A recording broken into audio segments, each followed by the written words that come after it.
हाम्रो राजाको जब मृत्यु भयो त्यतिखेर हजुरलाई कस्तो महसुस भएको थियो? हामी त भाटै खाने 3-4 महिना त संसारमा बाउ आमै गयो नि। हाम्रो छोराहरू त त्यहाँ नारायणी दरबारमा अगाडि बसेर कपाल काटेर आएको।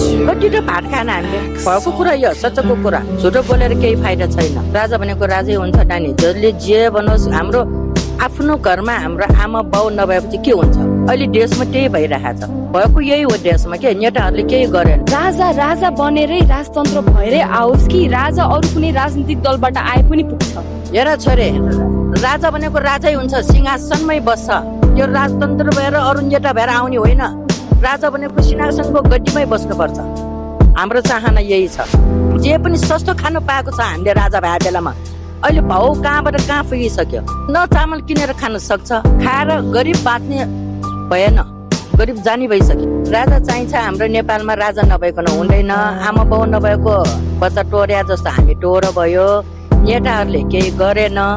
नेताहरूले केही गरेको भएदेखि यत्रो वर्ष भइसकिसकेको यत्रो जनता आउँदैन।